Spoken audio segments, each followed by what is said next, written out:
Whispers among stars. The rain fell in rhythmic patterns against the dusty windows of the old observatory. Damian Powell adjusted his glasses and peered through the massive telescope, his fingers tracing constellations on worn star charts. At 42, he had long abandoned the bustling social life of the city, preferring the company of distant galaxies and nebulae. The Northridge Observatory had become both his workplace and sanctuary after years of ridicule from the scientific community for his theories about extraterrestrial intelligence. Tonight was different. The stars seemed to whisper secrets, pulling him toward something unseen. A strange atmospheric disturbance had appeared on his monitors 3 nights ago, the kind that mainstream scientists would dismiss as equipment malfunction. But Damian knew better.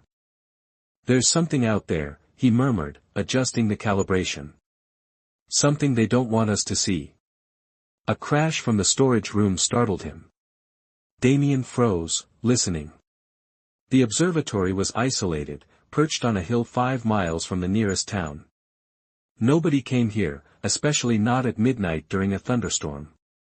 "Hello?" he called, grabbing an old flashlight. "The observatory is closed."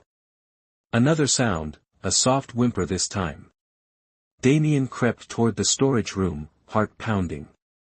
He pushed the door open slowly, flashlight beam cutting through the darkness. What he saw made him drop the flashlight. Huddled between boxes of astronomical equipment was a figure unlike anything he'd ever seen. Humanoid in shape but with iridescent indigo skin that seemed to shimmer with its own internal light. Large, almond-shaped eyes, solid silver with no visible pupils, stared back at him with unmistakable fear. Delicate, intricate patterns adorned the skin around its temples, pulsing gently with a soft blue light. "Please," the creature whispered, its voice melodic yet strained. "Don't tell them I'm here." Damian stumbled backward, hitting the wall. "What, who are you?" The being winced, clutching what appeared to be a wound on its side. "My name is Nalara. I am not from your world." That's obvious," Damian stammered, his scientific mind racing to catalog every impossible detail before him. "Are you injured?"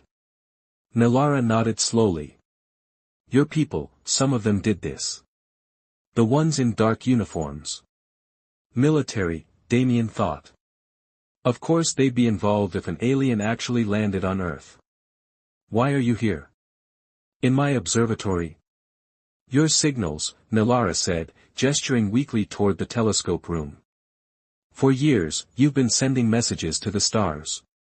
Different from the others. Curious, not afraid. I recognized them when our ship entered your atmosphere." Damian's breath caught. His unauthorized transmissions, the ones that had cost him his university position and reputation, had actually reached someone. "Your ship. There are more of you." Pain flashed across Nalara's features. "Gone.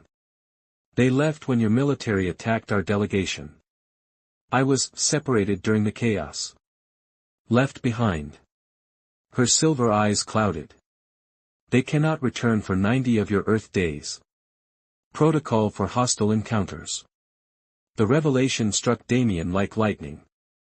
An alien delegation had come in peace, and humanity's first response had been violence. Now this being, this person, was wounded and alone on a strange planet. "The news," he whispered. "The meteor shower last week, that wasn't meteors, was it?" Nalara shook her head. "Our arrival. Your governments agreed to peaceful contact, then ambushed us when we revealed our technology." Damian's television had been running stories all week about unidentified debris and military exercises. Now it made sense, a cover-up. "I need to hide," Nalara continued. "Your world's leaders seek our technology. They believe capturing me will give them leverage." Outside, thunder cracked. The rain intensified, drumming against the roof. "You can stay," Damian heard himself say before he'd even processed the decision. "Nobody comes here anymore. They all think I'm crazy, the man who throws away his career chasing aliens." He laughed bitterly. "Ironic. Relief washed over Nalara's face. Thank you. I cannot offer much in return, but, she reached into a compartment in her strange, fitted clothing and withdrew a small crystal that glowed with swirling colors. This contains knowledge of stars you haven't discovered yet. Damien's scientific curiosity sparked. That's more than enough. Over the next few days, Damien learned more about Nalara and her people, the Vaxorians. An ancient civilization from a star system he'd never even observed, they had been monitoring Earth for centuries, waiting for the right moment to establish contact. We believed your world was ready, Nalara explained as Damien tended to her wound with supplies from his first aid kit. The injury was healing remarkably fast, Vaxorian physiology was efficient, but she remained weak. Our scientists detected a shift in your global communications, suggesting a readiness for cosmic perspective. Some of us are ready, Damien said. Others fear what they don't understand.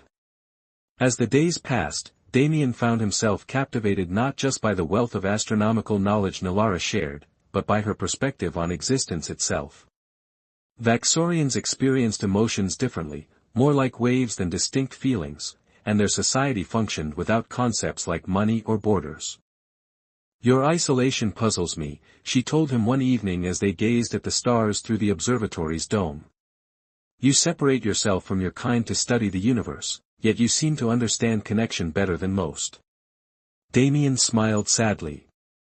Humans tend to reject what challenges their worldview. When my theories about intelligent life became too controversial, colleagues I'd known for 20 years stopped returning my calls. It was easier to be alone than to constantly defend myself. Their conversation was interrupted by headlights sweeping across the observatory grounds. Damien rushed to the window. Government vehicles, he whispered, recognizing the unmarked black SUVs. They're searching the area. Nalara's skin paled to a lighter blue, her markings dimming, fear response. How did they find me? The telescope, Damien realized with horror. I've been using it to scan for signals from your people. They must be monitoring my equipment usage. Footsteps crunched on gravel outside. Flashlight beams cut through the darkness. There's a hidden storage space beneath the floor in the main dome, Damien said urgently. It's where I keep equipment the university doesn't know I have. Quickly. He led Nalara to the concealed trapdoor, helping her inside just as pounding began on the observatory door. Dr. Powell, a stern voice called. This is Captain Russell Hendricks with the National Security Agency. Open the door immediately. Damien's hands trembled as he closed the trapdoor, sliding a star chart over it. He straightened his rumpled clothes and went to the door, heart thundering in his chest. Outside stood 5 men in dark suits, flanked by soldiers with automatic weapons. The man in front, Hendricks, had cold eyes and a folder stamped with classified markers. Dr. Powell, he said without pleasantries. We have reason to believe you've made contact with a non-terrestrial entity. We need to search these premises. Damien forced a confused laugh. Non-terrestrial? Like an alien? Is this about my research again? Because I've told the university repeatedly. Save it, Hendricks cut him off. Our satellite monitoring detected unusual energy signatures coming from this location. The same signature we recorded during an incident last week. The soldiers pushed past him, beginning a methodical search of the observatory. Damien struggled to keep his expression neutral as they neared the main dome. I've been tracking a new stellar phenomenon, he explained, thinking quickly. It emits radiation patterns I've never seen before. That's probably what your satellites picked up. Hendricks studied him with suspicion. Show me your data. Damien led them to his computer, pulling up actual astronomical readings he'd been collecting, cleverly interspersed with some of the information from Nalara's crystal. See these emission patterns? Completely novel. I was about to publish a paper. The search continued for an excruciating hour. Finally, the soldiers reported finding nothing unusual. Hendricks remained unconvinced. We'll be watching this facility, Dr. Powell," he warned. "If you're hiding something, or someone, we will find out." After they left, Damien waited 30 tense minutes before opening the trapdoor. Nilara emerged, her silver eyes wide. "They will return," she said softly. "And next time, they won't leave without searching more thoroughly." Damien nodded grimly. "Then we need to find a way to contact your people before that happens. And we can't stay here." As dawn broke over the hills, Damien packed his most essential equipment and research. For the first time in years, he was leaving his sanctuary, risking everything for someone the rest of humanity seemed determined to capture or kill. "Why help me?" Nilara asked as they slipped out the back entrance, heading for Damien's rarely used truck. "Your people would reward you for turning me in." Damien started the engine, glancing at the extraordinary being beside him, now disguised in his oversized coat and hat. "Because discovery should unite us, not divide us. And because, for the first time in my life, I've found someone who understands what it means to look at the stars and feel like you're home." As they drove away from the observatory, Nita noticed the small tracking device that had been placed under the truck's bumper, blinking steadily in the early morning light. Beyond the horizon. The old truck rumbled along the winding mountain roads as dawn painted the sky in shades of amber and rose. Damien gripped the steering wheel tightly, his eyes constantly darting to the rearview mirror. Beside him, Nilara sat unnaturally still, her silvery eyes taking in the landscape rushing past. "Where are we going?" she asked, adjusting the wide-brimmed hat that concealed her distinctive features. "To the only person I can trust," Damien replied, turning onto a nearly invisible dirt road. "My former research partner, Juno Nakamura. She runs an independent radio astronomy facility off the grid. If anyone can help us contact your people, it's her." The truck bounced over ruts in the road, jostling them. Nilara winced, her hand moving to her injured side. "Are you okay?" Damien asked, concern etching his face. "The wound is healing," Nilara assured him. "On Vaxoria, we regenerate tissue more efficiently than humans. But my energy reserves are depleting without proper nourishment." Damien frowned. "What do you need?" "My species absorbs energy directly through our skin, primarily solar radiation converted through a process similar to your photosynthesis." She gazed up at the sunlight filtering through the trees. "But we also require minerals your planet classifies as rare earth elements."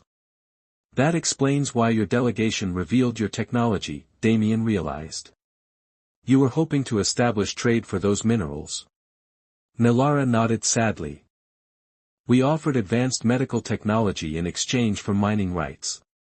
Your world leaders seemed amenable, until they realized our propulsion systems utilize quantum entanglement.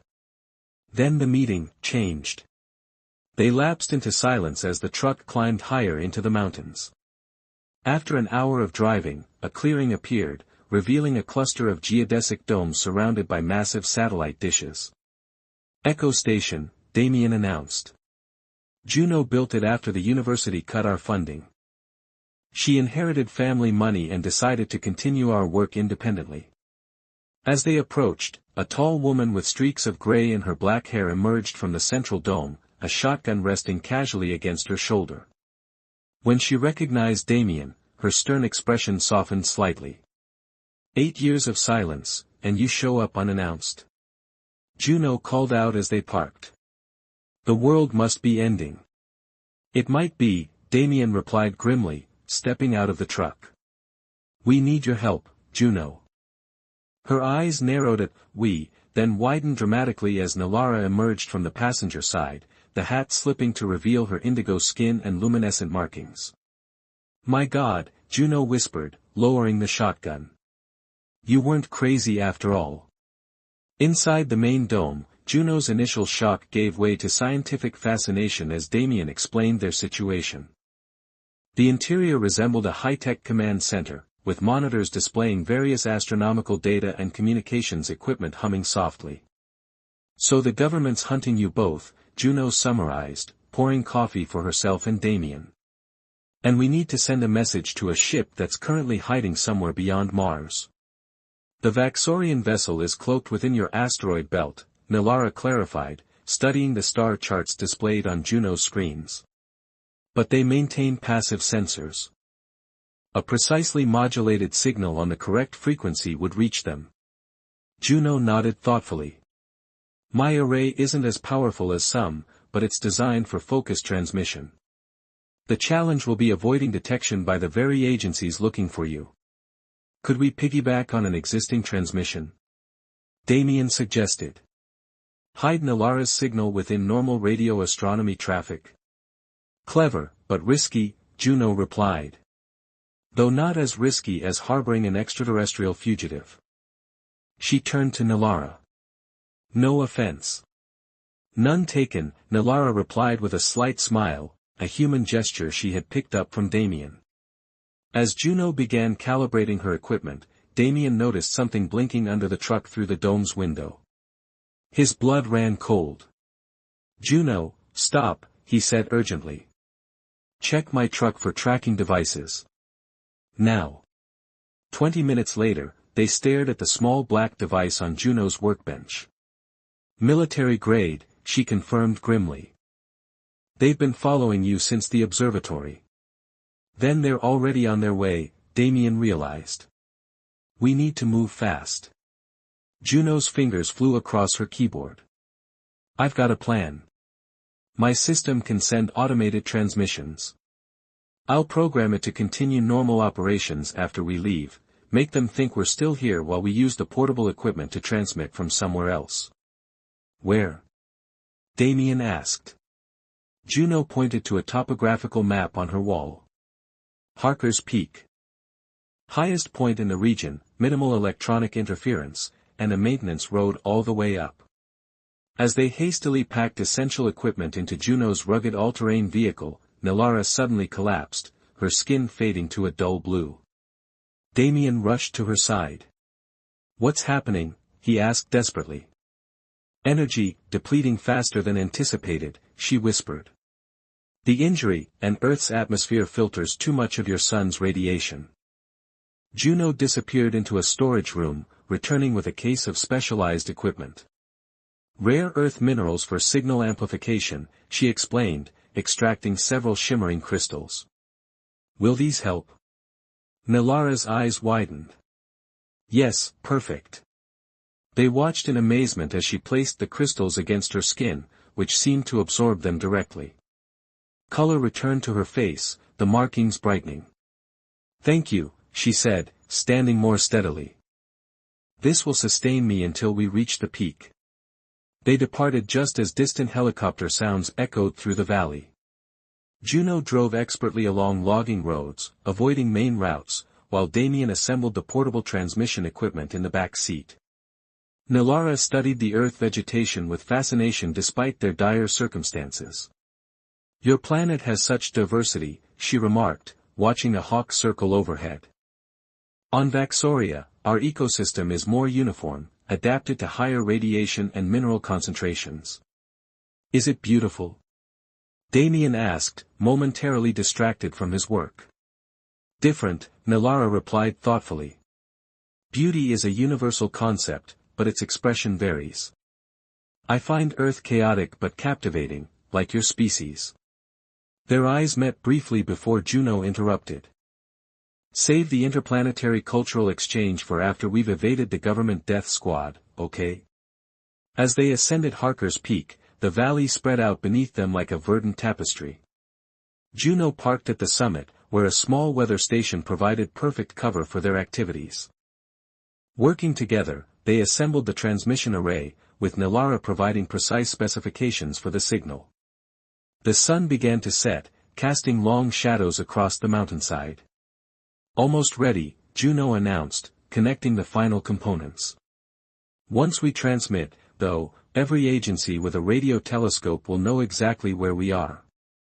How long will the transmission take? Damien asked Nilara. Approximately 12 of your minutes, she replied. My ship will acknowledge receipt with a brief pulse before initiating recovery protocols. Juno checked her watch. Then we'll have maybe 20 minutes to disappear before company arrives. As the sky darkened, they activated the array. Nilara placed her hands on the transmitter, her markings pulsing in synchronization with the signal. The air seemed to vibrate around them as the invisible message streaked toward the stars. Minutes passed in tense silence. At the 11-minute mark, the equipment suddenly registered an incoming signal. They heard us. Nilara exclaimed, her face illuminated with joy. They're coming. Their celebration was cut short by the distant thrum of helicopter rotors and the sweep of searchlights across the lower slopes. Time to go, Juno said grimly, beginning to dismantle the equipment. Wait, Nilara said, staring at the data stream. Something's wrong. The response, it's not from my ship.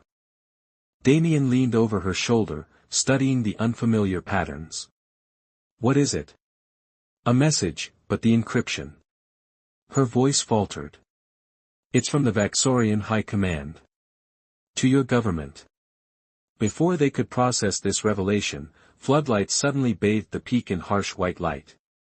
3 military helicopters hovered around them, while armored vehicles appeared on the access road. Nobody move, a voice boomed through a loudspeaker. You are surrounded. Soldiers emerged from the helicopters on rappelling lines, weapons trained on them. Among them descended Captain Hendricks, his face a mask of cold satisfaction. Dr. Powell, he called over the rotor noise. Dr. Nakamura. Step away from the alien. Damien and Juno moved protectively in front of Nilara. She's a diplomatic envoy. Damien shouted. You attacked her delegation without provocation. Is that what she told you? Hendricks replied with a mirthless smile. Interesting interpretation. He turned to Nilara. Ambassador Nilara, your superiors send their regards, and gratitude for completing your mission. Confusion washed over Damien. What's he talking about? Nilara's silver eyes had gone wide with shock. This cannot be right. Hendricks produced a tablet, displaying a document with alien script alongside English translation. The Vaxorian High Command thanks Earth for hosting their conservation specialist during her field research. They apologize for any inconvenience and confirm that extraction will proceed as scheduled. Conservation specialist. Juno echoed. Earth is not a diplomatic target, Hendricks continued, reading from the document. It is a preservation subject under Galactic Protocol 7219, protection of pre-interstellar civilizations with self-destructive tendencies. Damien turned to Nilara, whose markings had dimmed to almost nothing. Is this true? She faltered. My mission classification was diplomatic. But the High Command sometimes compartmentalizes information, even from their own representatives. Hendricks laughed coldly. You're not here to make friends, Ambassador. You're here to study us, like animals in a cosmic zoo. That's not, Nilara began, but was interrupted by a blinding light from above. The night sky seemed to tear open, revealing a massive ship descending through the clouds. Unlike the sleek vessels of science fiction, it was organic in appearance, with surfaces that rippled like living tissue. Everyone, soldiers included, froze in awe at the sight. A beam of light extended from the ship's underside, enveloping Nilara. Wait! Damien called, reaching for her as she began to rise. Don't go. Nilara grasped his hand, her touch sending a cascade of images into his mind, her world, her people, and emotions too complex for human words. Your species is young, but remarkable, she said, her voice somehow audible above the chaos. I came to study you, yes, but I found something my people had forgotten, the capacity for selfless connection despite all reason. That is worth preserving more than any ecosystem. Her grip tightened momentarily. They will return, Damien. Not as observers, but as equals. I will make them understand what I've learned. The soldiers had recovered from their shock and were raising their weapons. Hendricks shouted orders, his composure shattered. Remember, Nilara said as the light pulled her higher, even among the stars, compassion remains the rarest element of all. Then she was gone, drawn into the massive ship that accelerated with impossible speed until it was merely another point of light among the stars. In the stunned silence that followed, Damien stood with his hand still outstretched, feeling neither victory nor defeat, only the profound certainty that humanity's true first contact had just occurred, not between governments or species, but between two individuals who had reached across the void to find understanding. Hendricks approached, his earlier confidence replaced by uncertainty. "You realize you'll both be debriefed extensively." "And you realize," Damien replied calmly, "that every astronomical facility on Earth just recorded evidence of extraterrestrial intelligence. This can't be hidden anymore." As dawn broke over the mountain peak, Damien gazed upward, knowing that somewhere beyond the blue veil of Earth's atmosphere, Nilara was doing the same, two beings from different worlds, connected by the simple act of reaching out when all others had turned away.